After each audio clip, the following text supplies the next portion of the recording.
¿Qué tal, chicas, chicos? Bienvenidos nuevamente a una emisión más de su programa El Entretenimiento de ayer, de hoy y de mañana. Yo soy su amigo Milorra y en esta ocasión los invito a que me acompañen por un viaje en el recuerdo y en la nostalgia del año 1987.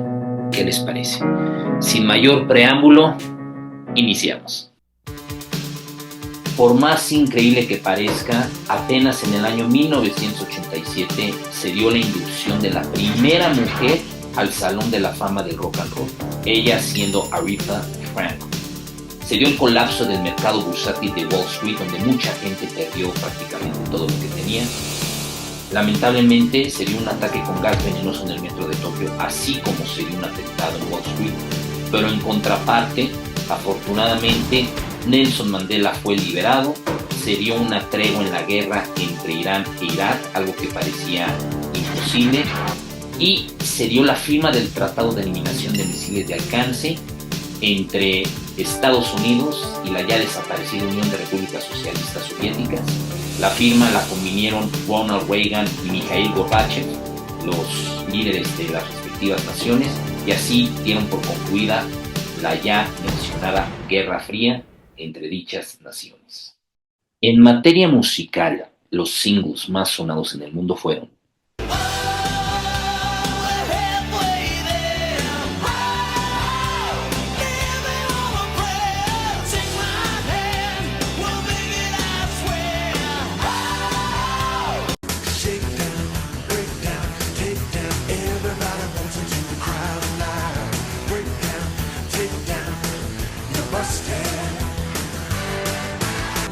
Just the way it is.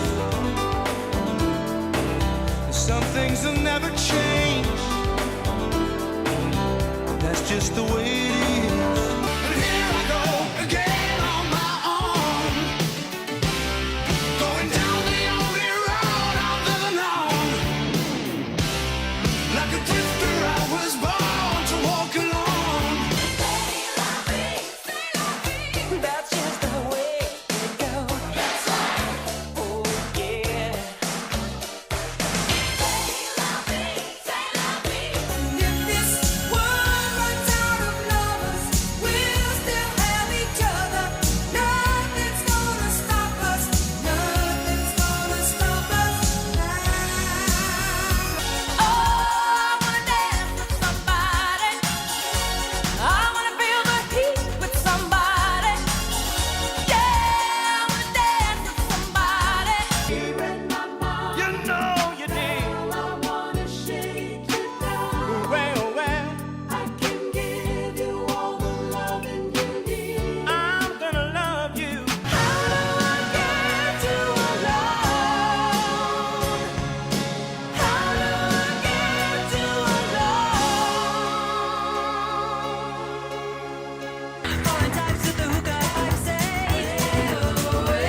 En lo referente a los álbums, los más vendidos en el mundo fueron Wish me love, oh, wishing well, to kiss and tell, oh, wishing well, a butterfly tea. Wish me love, oh, wishing well, to kiss and tell. The devil inside, every single one of us, the devil inside, devil inside, devil inside, every single one of us, the devil inside.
En la televisión vieron la luz los siguientes programas: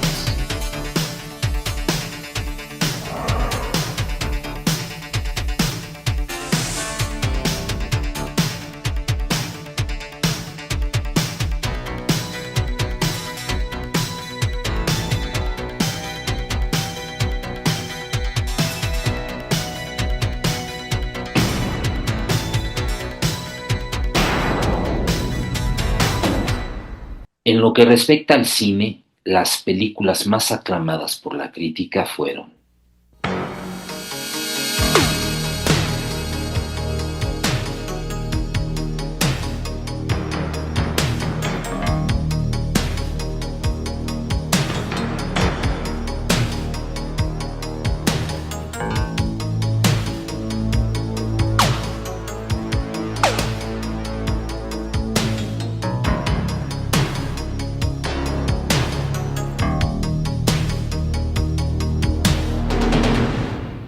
y las películas más taquilleras en el mundo fueron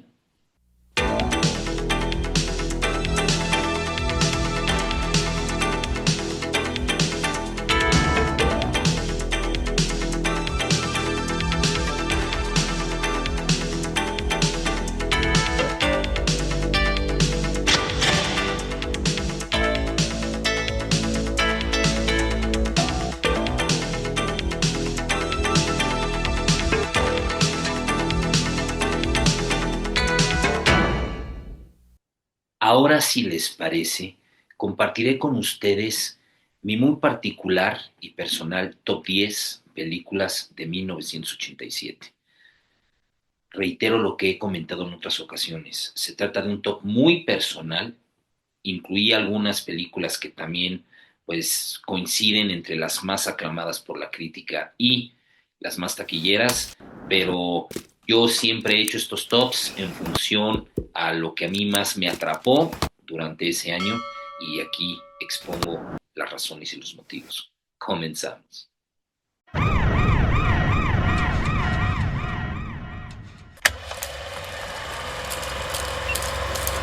En el número 10 posicioné esta película categorizada como una película de acción, ciencia ficción y horror. Realizada por John McTiernan y protagonizada por Arnold Schwarzenegger. Sí, me refiero a Predator, Depredador. Esta película que causó furor cuando salió y que el día de hoy está convertida en una de las franquicias más exitosas. Ya se han hecho 7 películas derivadas de esta, donde aparece este personaje, así como varios videojuegos, ¿no? Y ya anunciaron también que viene una serie de televisión. Y bueno, la verdad es que yo disfruté mucho esta película. Quienes tuvimos la fortuna de verla en el cine, sabemos que en su momento pues los efectos fueron realmente innovadores, y la forma en la que McTiernan se las ingenió para relatarnos esta historia que gira en torno a un grupo de exboinas verdes comandados por Dutch, el personaje que interpreta Arnold Schwarzenegger, y cómo se tienen que enfrentar a una amenaza totalmente desconocida por ellos, ante la cual pues evidentemente se sienten y se saben vulnerables, porque más adelante se dan cuenta que se trata de un ser extraterrestre. Este comando es contratado por Dillon, un agente de la CIA, la Agencia Central de Inteligencia, quien en su momento también formó parte del grupo de Dutch, y les informa que necesitan ir a recabar unos documentos en un país de América Central. Evidentemente nunca señalan en dónde, pero estos papeles al parecer están bajo el resguardo de una guerrilla. Entonces este grupo de élite armado especial comandado por Dutch va a este lugar, a esta isla, ¿no?, en América Central. Evidentemente pues matan a toda la guerrilla, pero es cuando se topan con el depredador, y una de las peculiaridades del depredador es que este te ataca en cuanto se siente amenazado. Esto quiere decir en cuanto percibe algún tipo de arma, y evidentemente pues todo el grupo manejado por Dutch pues está armado. Las muertes son muy originales. Depredador es una película muy bien realizada, con un score del cual se hizo cargo Alan Silvestri, haciéndose valer de esa fusión de instrumentos clásicos orquestales con el sintetizador tan socorrido de los 80s, y sí, por medio de la música logra transmitirte toda esa vulnerabilidad que estos hombres fornidos, seguros de sí mismos, proyectan cuando se dan cuenta que no tienen ni idea de contra quién se están enfrentando y que las probabilidades de salir airosos son nulas. El enfrentamiento final entre el personaje de Dutch, el de Schwarzenegger, y el depredador es un enfrentamiento muy bien realizado, con unos toques picarescos muy atinados por parte de McTiernan, y si ustedes no han visto Depredador, se las recomiendo ampliamente. En el número 9 encontramos esta película considerada el día de hoy todo un hito dentro de las temáticas que tienen que ver con policías, compañeros, realizada por Richard Donner, donde nos introdujeron a una de las parejas de policías más carismáticas y con más química, pienso yo, que hemos tenido la posibilidad de ver en el celuloide. Y me refiero a Lethal Weapon, Arma Mortal. Los policías en cuestión son Martin Riggs, interpretado por Mel Gibson, y Martog, interpretado por Danny Glover. Y toda la historia gira en torno a Riggs, un policía de narcóticos de Los Ángeles, en California, quien también formó parte de un operativo especial, Fuerzas Especiales, en Vietnam, y cuya esposa falleció recientemente, por lo que él tiene tendencias suicidas, quien por circunstancias del destino pues es emparejado con Martog, este policía quien también en su momento estuvo en Vietnam, pero quien ya nada más está esperando que llegue pues la ocasión en la que ya se pueda jubilar para poder compartir con su familia el tiempo que le queda, ¿no?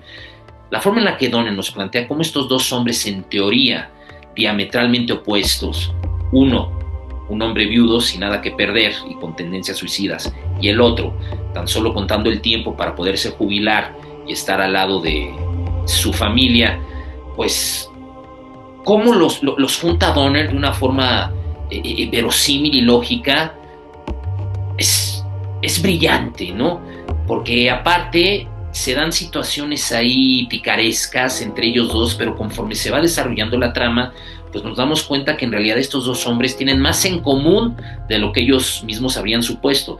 Y es que un ex compañero de guerra de Martog lo contacta y le pide su ayuda porque le indica que han secuestrado a su hija y que la asesinaron. Pero más adelante nos enteramos que este ex compañero de Martog, a quien interpreta un actor que a mí siempre me gustó muchísimo, y me refiero a Tom Atkins, pues él formaba parte de un grupo especial que se llama la Conspiración Sombra, Shadow Conspiracy, quienes desde que estaban en Vietnam pues se dedicaron a llevar en contrabando droga, heroína concretamente de Asia, de Vietnam a Estados Unidos. Y obviamente hay una corporación muy importante detrás de la cual pues se pone a matar a todas aquellas personas quienes ellos consideren que están en su paso y les estorban. Cabe señalar que el personaje de Gary Busey, Mr. Joshua, el asesino y brazo derecho de Mitchell Ryan, quien interpreta al general Peter McAllister, el líder de esta corporación de la Shadow Conspiracy, se roba la película, ¿no? Y la química que hay entre él y Mel Gibson cuando se enfrentan, en lo que a mi entender es uno de los mejores enfrentamientos entre un villano y un héroe, la verdad es que sí te proyecta y te transmite todo lo necesario para hacerlo creíble. Lethal Weapon, Arma Mortal, cuenta con unas muy buenas secuencias de acción fiel al estilo de Donner. El guión es de Shane Black y el score, de forma peculiar, representó una sinergia entre el compositor reconocido Michael Kamen y el rockero Eric Clapton. Entonces en el score pues predomina obviamente la guitarra acústica de Clapton, lo cual crea un ambiente de nostalgia y de tristeza y lamento, sobre todo cada que aparece el personaje de Riggs. Lethal Weapon es una película que contó con 3 secuelas, y una de las peculiaridades de Lethal Weapon es que, como se dieron cuenta que el éxito estaba basado en la química entre los personajes, pues decidieron, conforme iban avanzando, ir integrando más personajes para ir conformando una familia muy interesante.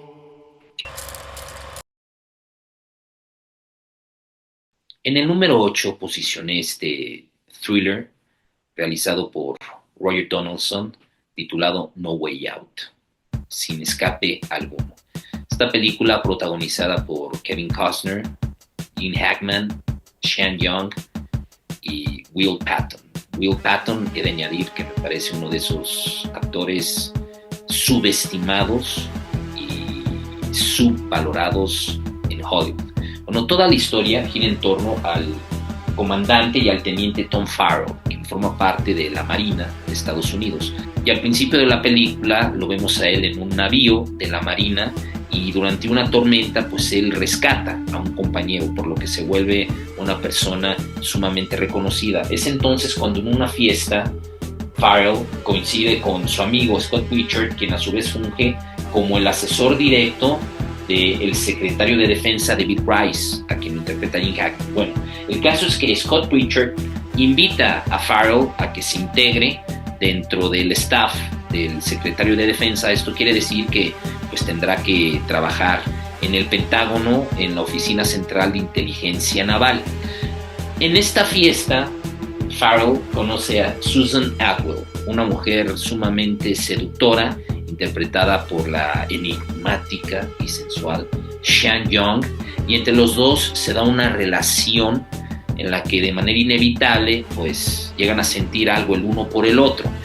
Pero aquí la situación es que Susan Atwell, al mismo tiempo que está con Farrell, pues es la amante del secretario de Defensa, de Bryce, ¿no? Y bueno, en una ocasión las cosas salen mal. Bryce, de forma accidental, mata a Atwell, ¿no? Y están buscando a quien inculpar. Entonces se empieza a desarrollar una investigación interna en el Pentágono. Le piden a Farrell que él sea quien conduzca esta investigación, y le dan una fotografía que encontraron en el cartucho, de una fotografía de una Polaroid, ¿no? La peculiaridad es que en esta Polaroid pues aparece Farrell. Es una foto que en su momento le tomó Susan a él, y evidentemente pues Scott Pritchard quiere inculpar a la persona de la fotografía. Entonces Farrell se las tiene que ingeniar para que el proceso de identificación de la fotografía sea lo suficientemente lento para que al mismo tiempo pues él pueda conducir su propia investigación y poder ser liberado de toda culpa. Mientras esto sucede, al principio nos plantean que aparentemente hay un infiltrado en el Pentágono, ¿no? Tomen en cuenta que en este entonces también estaba la Guerra Fría, entonces se tiene la idea que este infiltrado pues es un espía ruso, y al final nos enteramos que en todo momento el infiltrado había sido el propio Farrell, el personaje interpretado por Kevin Costner. La forma en la que Donaldson maneja la intriga y sobre todo el suspenso con el personaje de Costner, quien no sabe ya de qué hacerse valer para evitar que antes que él identifique al asesino pues lo inculpen ya con la fotografía, pues está muy bien realizada y es un thriller que yo recomiendo ampliamente. Ahora es el turno para esta película de horror supernatural realizada por John Carpenter, y esta película es la segunda que formó parte de lo que el propio Carpenter denominó como su trilogía apocalíptica. La primera siendo The Thing, La cosa del otro mundo, y la tercera In the Mouth of Madness, Al filo del terror.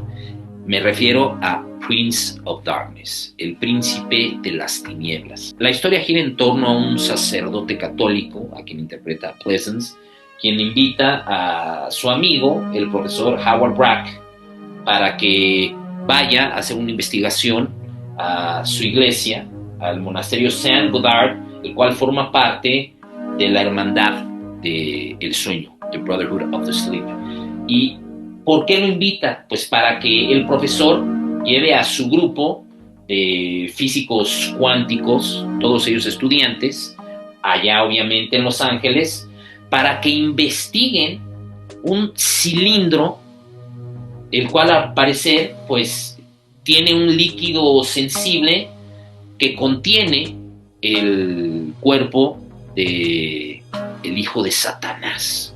O sea, así de simple. Entonces ellos lo que quieren evitar es que pues el hijo de Satanás, del mal, el príncipe de las tinieblas, el que le da el título a la película The Prince of Darkness, pues llegue al mundo terrenal, porque entonces daría pie al apocalipsis, ¿no? La realidad es que pues Carpenter, ya lo hemos mencionado, es un realizador a quien siempre le ha gustado hacer todos sus proyectos de acuerdo al librito. ¿Esto qué quiere decir?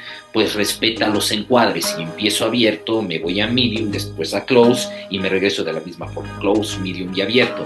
Y en esta ocasión, pues evidentemente, por el tipo de historia que estaba narrando, pues le quedó muy bien, porque sí logra generar tensión, sobre todo porque una vez que sale este líquido y una persona lo ingiere, pues se vuelven, no zombies por así decirlo, pero sí en súbditos del príncipe de las tinieblas. Y entonces el personaje principal, a quien interpreta Jameson Parker y quien responde al nombre de Brian Marsh, pues se las tiene que ingeniar para hacerle frente a esta situación y de una u otra forma tratar de evitar que el príncipe de las tinieblas, quien ya ha despertado, pues salga, llegue al mundo terrenal y se vaya a apoderar de los mortales, ¿no?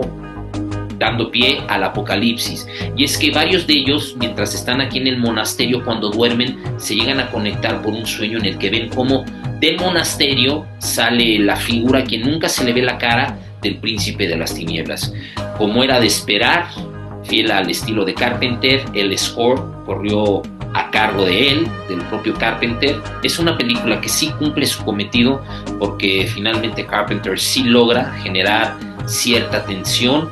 Y yo, que he tenido la posibilidad de ver esta trilogía apocalíptica por parte de Carpenter, pues sí entiende el por qué esta tenía que ser la segunda dentro de esa trilogía no reconocida ni declarada como tal, pero sí a la que Carpenter pues evidentemente concibió de esa manera desde el principio. Esta película se desarrolla entre los años 2017 y 2019, en ese entonces considerado un futuro distópico, y está basada en una novela corta por parte de Richard Bachman, quien no es otro más que el propio Stephen King, ya que este era un seudónimo que King usaba. Y me refiero a la película realizada por el otrora actor de la serie icónica Starsky & Hutch, Paul Michael Glaser, y protagonizada por Arnold Schwarzenegger. Sí, me refiero a The Running Man, El Sobreviviente. Esta película, de la que ya anunciaron se hará un remake, y en la que Schwarzenegger interpreta a Ben Richards. Ben Richards es un piloto quien es inculpado y es señalado como el presunto responsable de una masacre, ¿no? Y la realidad es que no, él intentó evitar el asesinato, pero pues evidentemente lo apresaron, y como necesitaban señalar a un chivo expiatorio, pues eligieron a Richards. Y en ese entonces pues se trata de una sociedad totalmente consumida por la televisión, y el gobierno de este futuro distópico, para evitar motines y crímenes en las calles, ha creado el concepto de un programa titulado The Running Man, ¿no?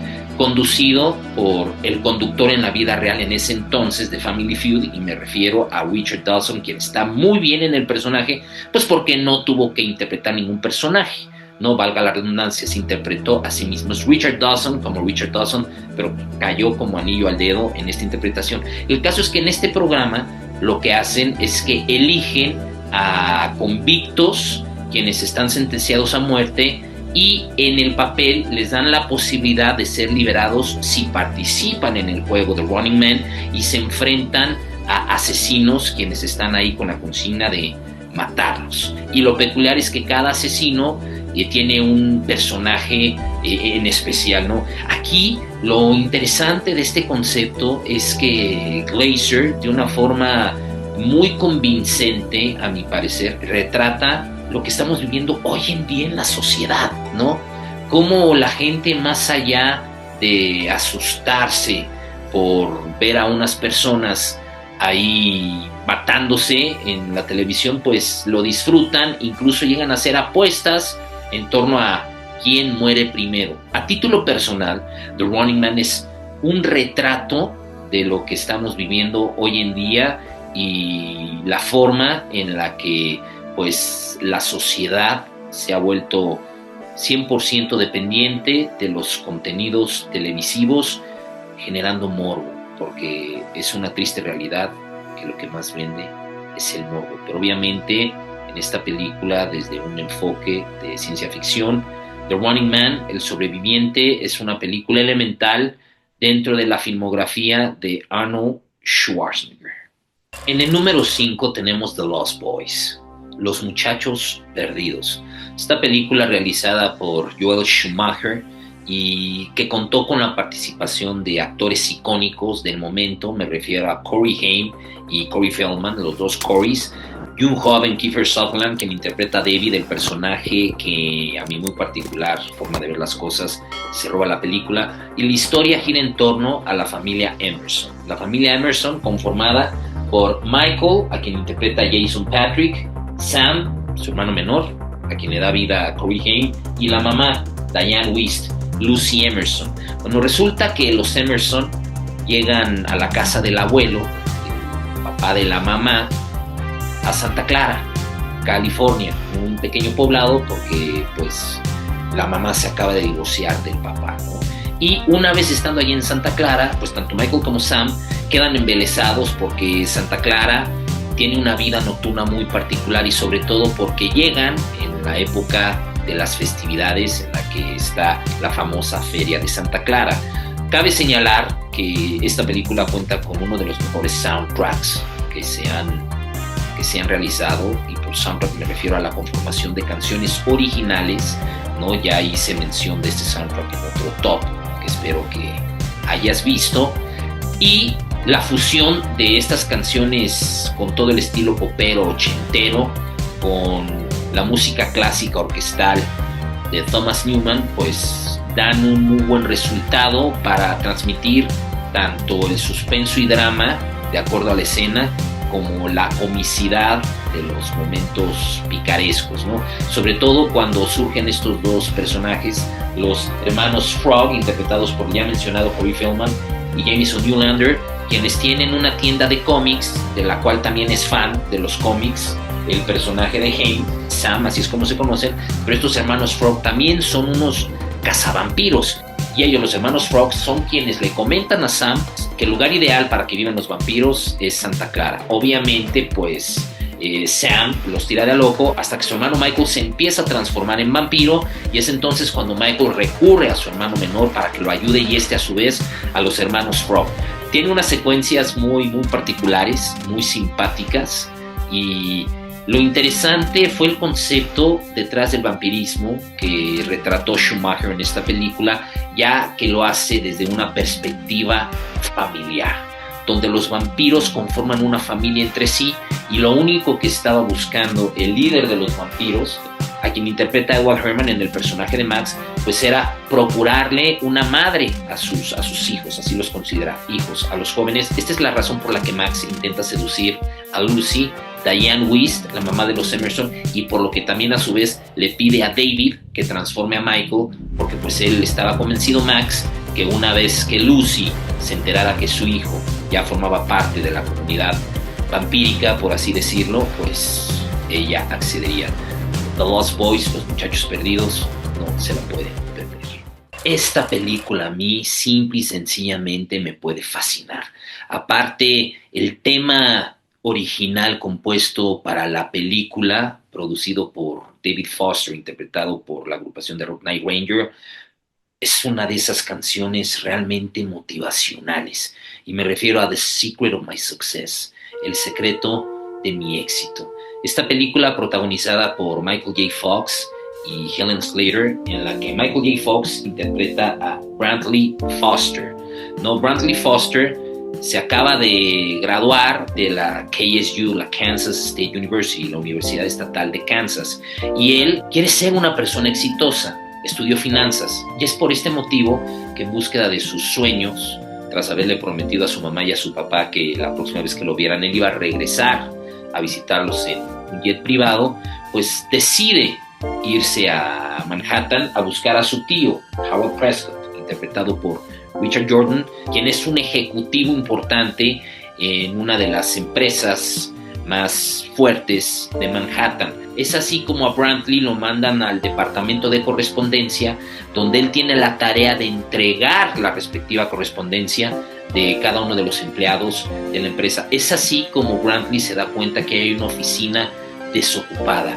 Y entonces, ¿por qué no? Él decide asumir otra personalidad, identidad, y es entonces cuando le da vida a Carlton Whitfield, quien se vuelve un ejecutivo muy importante dentro de la empresa, pero obviamente Brantley tiene que estar corriendo y se cambia en el elevador poniéndose el traje y después la ropa típica, donde su jefe pues se da cuenta que algo está pasando, lo empieza a perseguir. Su compañero en correspondencia es el único que sabe lo que está haciendo, pero Brantley o Carlton resulta ser una persona realmente brillante, empieza a escalar posiciones y bueno, la famosa tía Vera, le echa el ojo a Brantley, ¿no? Sin saber que es Carlton, pero el tío a su vez tiene una relación de amaciato con Christy Willis, el personaje interpretado por Helen Slater, quien obviamente se vuelve love interest, ¿no? La persona de quien se enamora Brantley, ¿no? Esta es una comedia de situación donde todos los personajes pues interactúan entre sí sin saber que están relacionados los unos con los otros. El final es sumamente, reitero, motivacional, inspiracional. Es de esas películas a las que yo me refiero feel good movie, porque al final del día en esta película nos demuestran que es válido soñar, pero para poder concretar los sueños tienes que esforzarte, tienes que esmerarte y tienes que ser osado y temerario, porque quien no arriesga no gana. En el número 3 ubiqué esta película de acción que a mí me encanta, realizada por Walter Hill y protagonizada por Nick Nolte y Powers Booth, Extreme Prejudice, Traición sin límite. Y es que ustedes para estas alturas ya han de saber que mis dos géneros favoritos son el western y la ciencia ficción. Esta película en realidad es un western, pero no un western clásico, ¿no? De los caballos y las carretas y los indios, no. Es un western por el estilo narrativo que eligió Hill, en el que nos presenta al típico antihéroe representado por el personaje de Nick Nolte, quien interpreta al Ranger Jack Benton. Y ustedes saben que nadie se mete con un Ranger. Sobra decir que esta película se desarrolla en Texas, ¿no? Particularmente en El Paso y Ciudad Juárez. Resulta que Benton tiene su mejor amigo de la infancia, Cash Bailey, a quien interpreta Powers Booth, quien en su momento también fungió como su informante, pero cuando empieza la película nos damos cuenta que Bailey ya se ha convertido en el narcotraficante más importante del Paso, y él es quien pues tiene un grupo de personas a su cargo quienes transportan la droga pasándola de Ciudad Juárez a El Paso, ¿no? Mientras esto sucede, porque también se da ahí un triángulo amoroso entre la exnovia de Bailey, a quien interpreta María Conchita Alonso en el personaje de Sarita Cisneros, quien ahora resulta que está viviendo con Jack Benton. Mientras esto sucede, hay un comando especial conformado por 6 soldados quienes hipotéticamente ya están muertos, ¿no? En sus expedientes aparece como KIA, Killed in Action, asesinados en acción. Y esto nos lo plantean en la secuencia inicial. El intro de la película es fantástico, ¿no? Donde vemos a estos 6 soldados, su expediente reforzado por un score musical fantástico por parte de Goldsmith, y resulta que estos soldados llegan a El Paso y ellos tienen la misión de acabar con el reinado de drogas de Cash.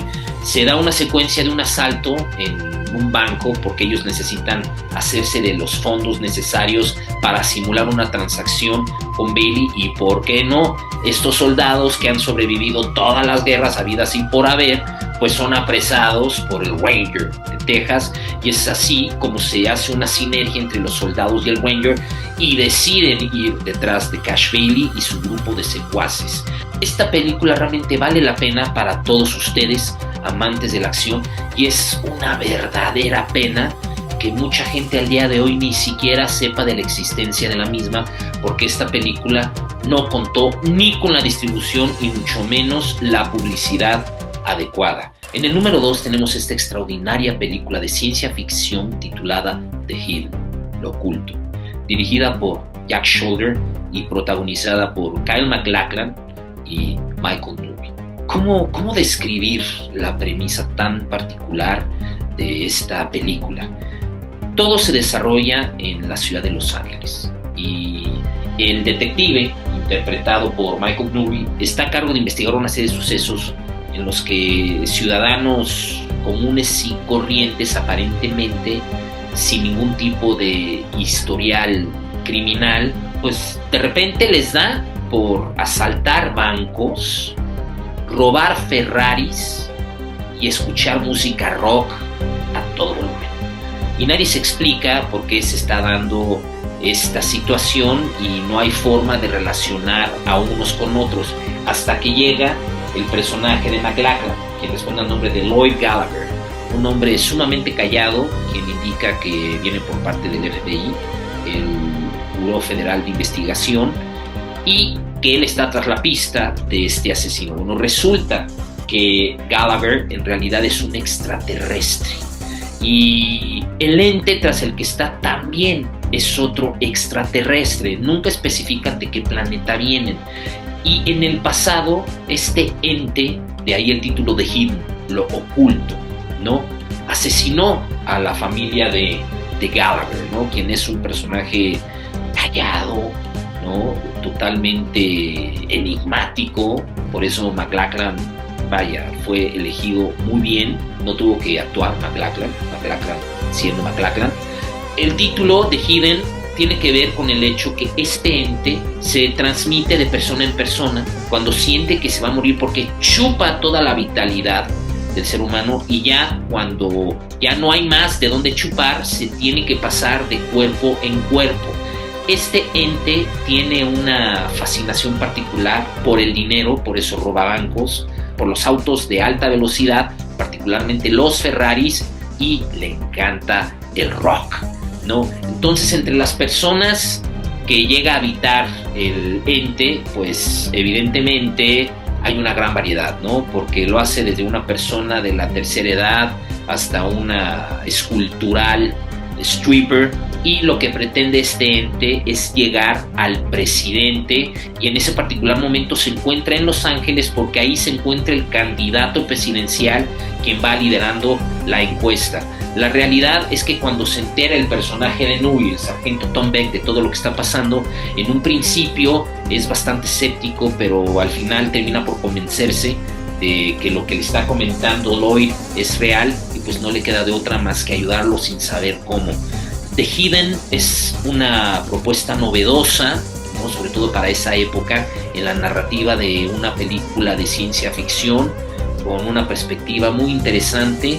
The Hidden, estoy convencido que es una película que varios de ustedes no han visto. Si tienen una oportunidad, búsquenla, véanla, y aprovecho para pedirles que por favor me pongan todos sus comentarios, ¿no? Si les gustó o no les gustó The Hidden, háganmelo saber, y ya entrados en gastos, pues si me pudieran regalar un like, se los voy a agradecer, y si no se han suscrito, suscríbanse. En el número 1, obviamente, iba a colocar esta obra maestra de Brian De Palma titulada The Untouchables, Los Intocables, película que sirvió para lanzar al estrellato a Kevin Costner y darle su único Oscar a Sean Connery interpretando a Malone.